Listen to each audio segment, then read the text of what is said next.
Hello, welcome to the Learn English Lab. Today's podcast is IELTS Speaking Topic on Environment.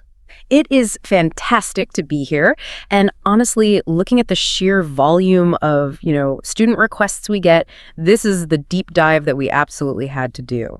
It feels inevitable, doesn't it? If you're a student preparing for IELTS, you can run, but you definitely can't hide from the environment topic.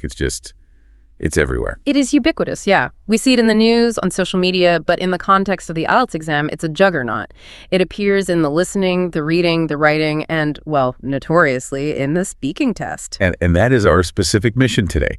We aren't here to, debate climate change policies or save the rainforests, though, that would be nice. Of course. We are here to save your exam score. We're taking this massive, overwhelming global issue and shrinking it down into a tactical toolkit for the exam. That is the goal. And there's a misconception we really need to clear up right at the start. Students often groan when they see the environment as a topic. They think it's boring, or they think they need to be a scientist to answer well. They panic thinking they need to know the chemical composition of ozone or something. Right, exactly. They think they need a degree in biology to get a band 7. Which is completely false. The examiner doesn't want a lecture on photosynthesis. They want to see range.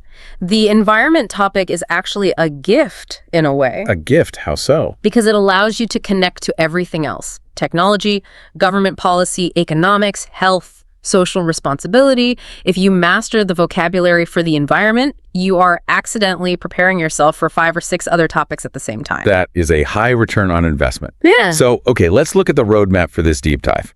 We're going to start by building a high-scoring vocabulary bank. And I want to be clear, we are throwing out the basic words. We're going for the band 8 and 9 distinctors. We have to. Good isn't good enough anymore, not at those levels. We need specific high-level terminology. Then we're going to move chronologically through the exam.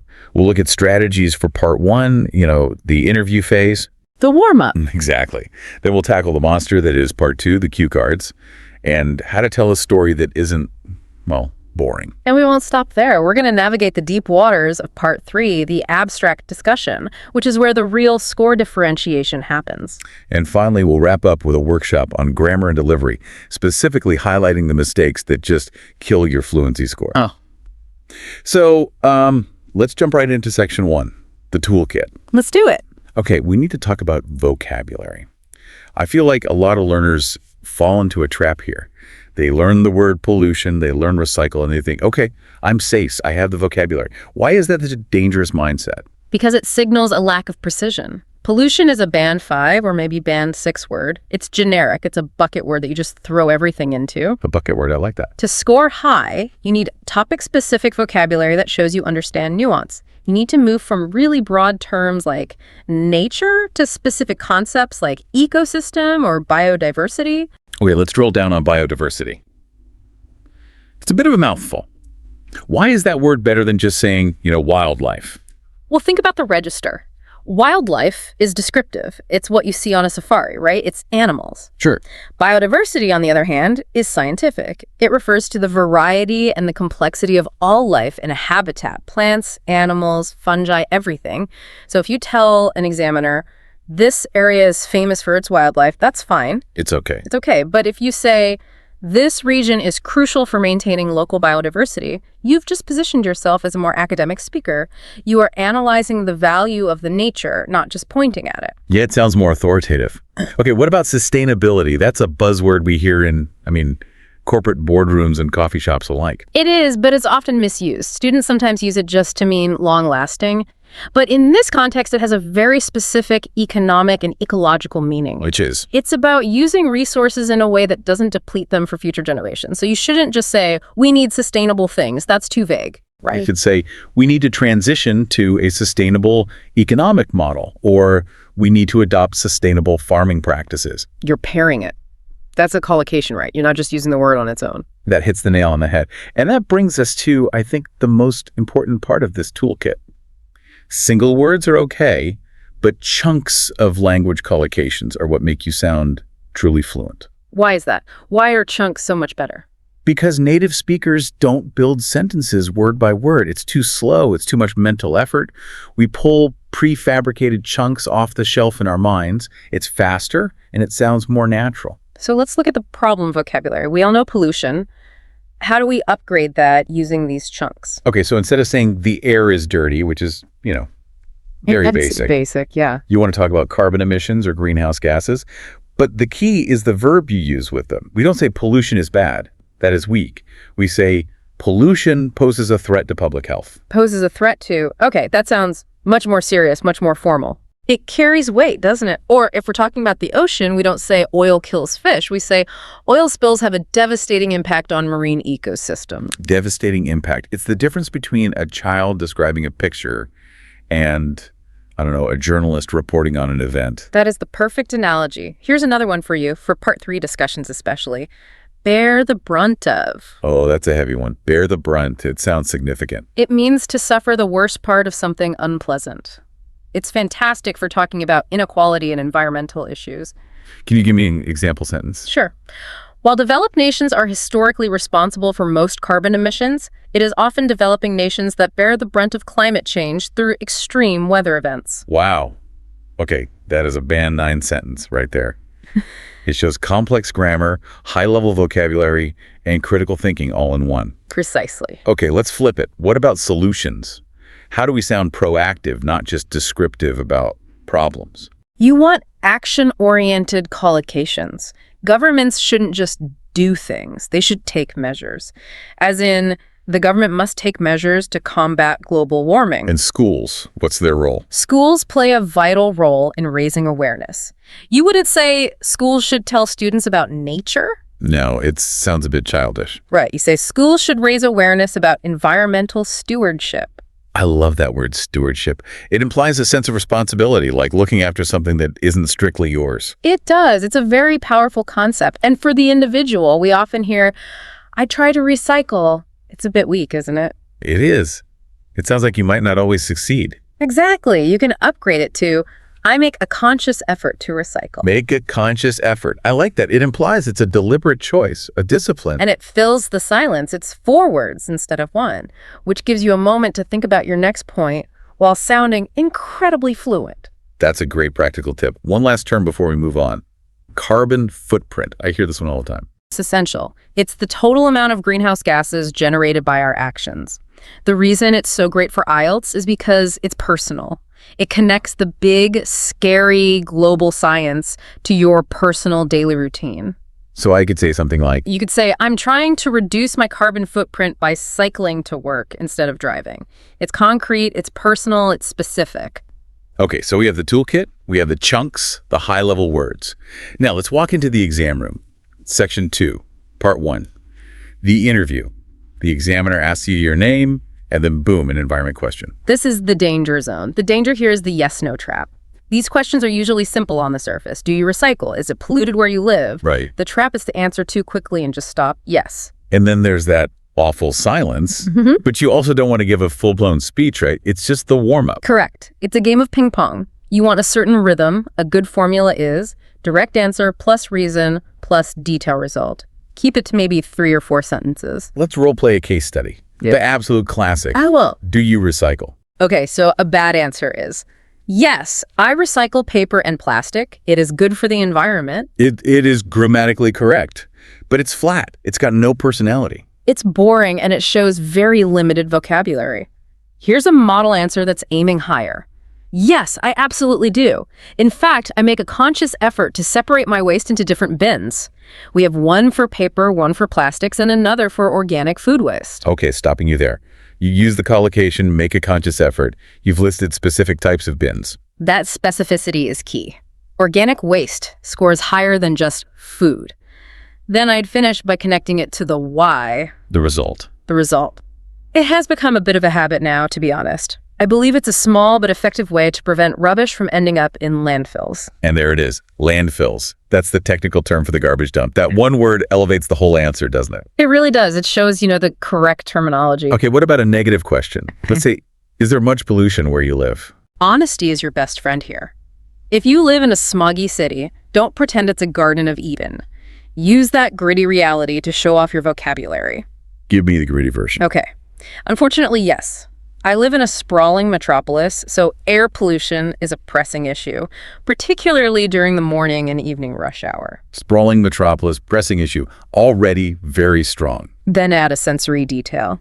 Sometimes the smog is so thick you can actually see it hanging over the city like a gray blanket.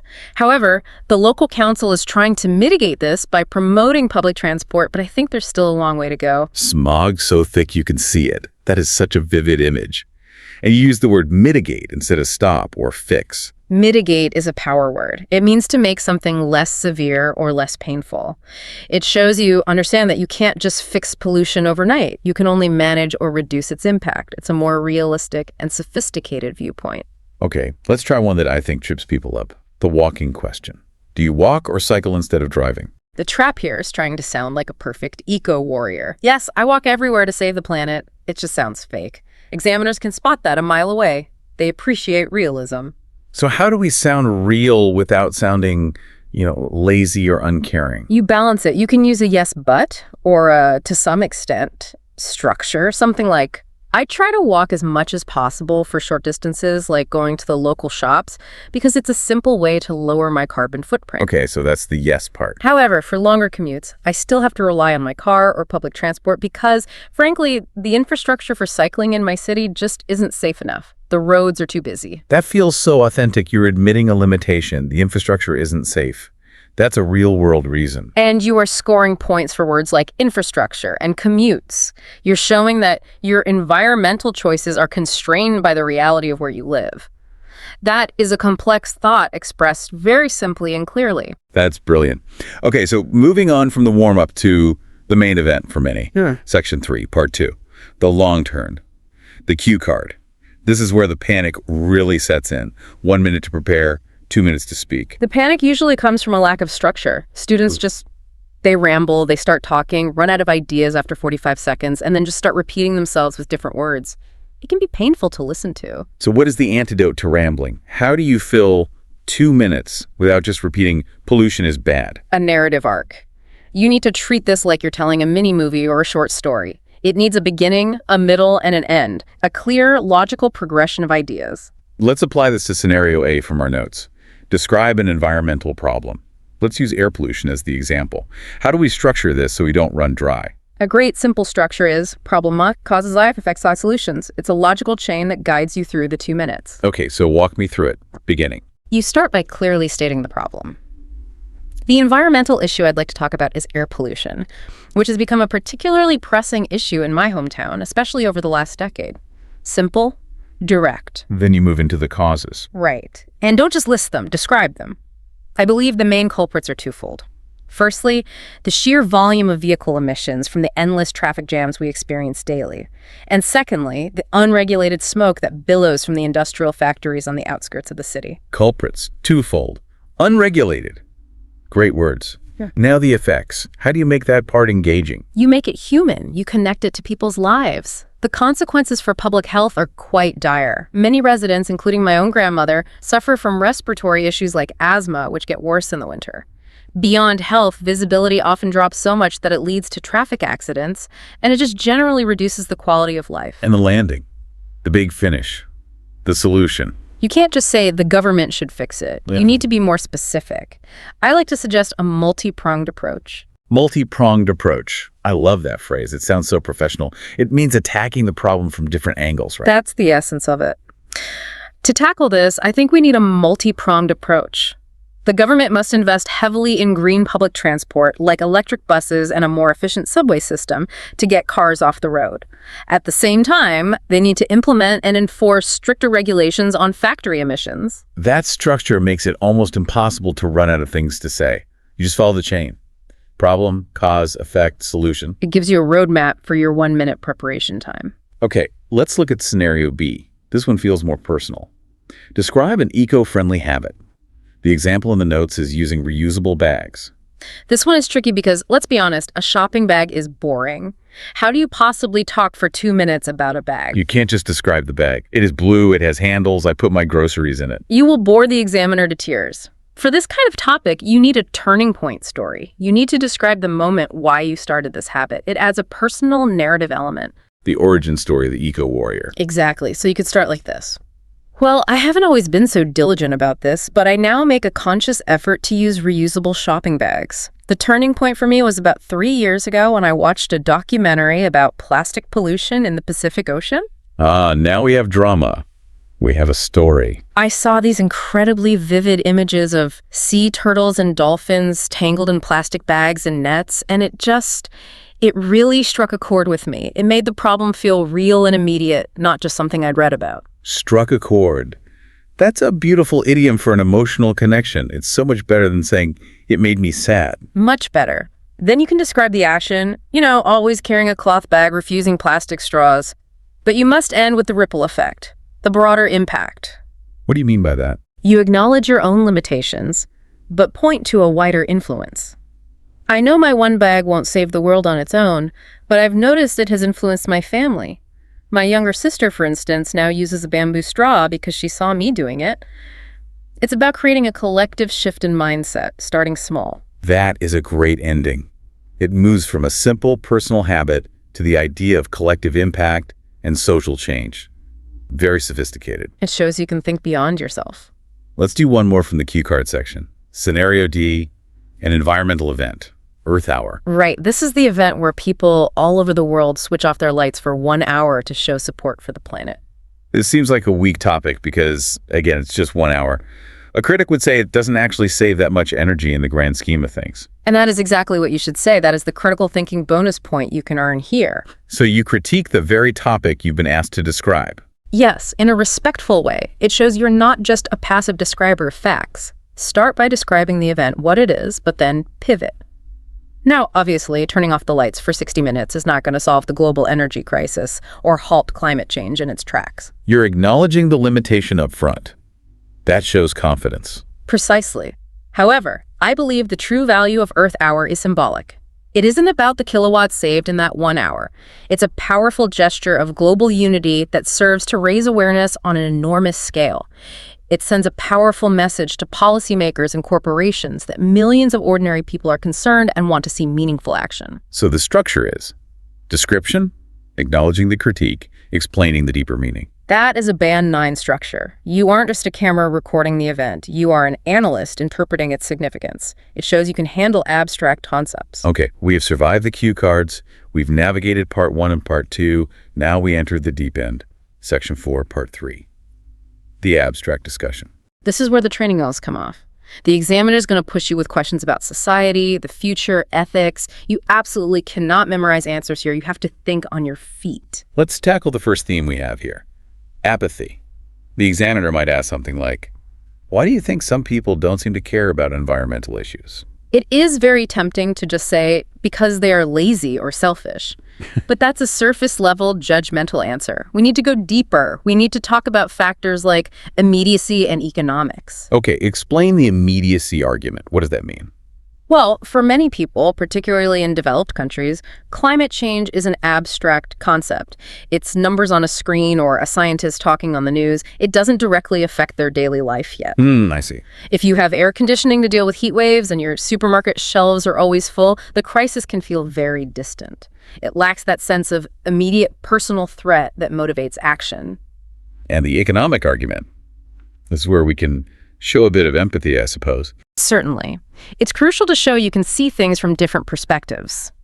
If you are struggling to pay your rent or feed your children this week, worrying about your carbon footprint or the ice caps melting in 2050 feels like a luxury. Survival takes priority. Exactly. A great answer would be something like, I think economic pressure plays a huge role. For families living paycheck to paycheck, immediate survival naturally takes precedence over long-term environmental concerns.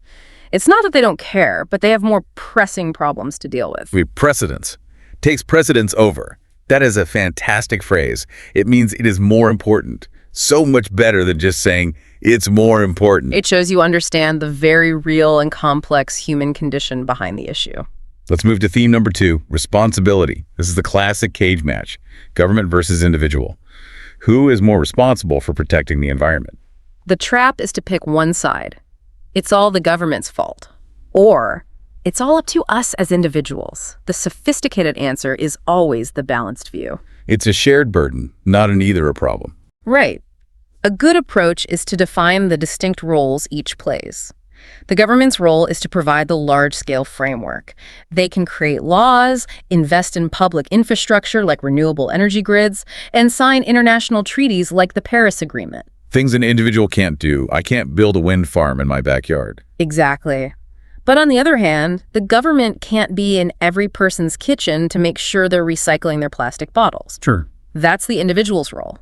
Individuals drive the market through consumer behavior. If we collectively stop buying products with excessive plastic packaging, companies will be forced to change. So the ideal answer shows this interplay. So you could say something like, I believe it's a symbiotic relationship. The government must set the rules of the game and provide the necessary infrastructure, but it is individual actions and consumer choices that ultimately drive the market and create demand for greener products and services. symbiotic relationship, another brilliant phrase. It shows they depend on each other. It moves beyond blame and towards a more holistic solution. That brings us to the biggest debate of all, the one that underpins so much of this.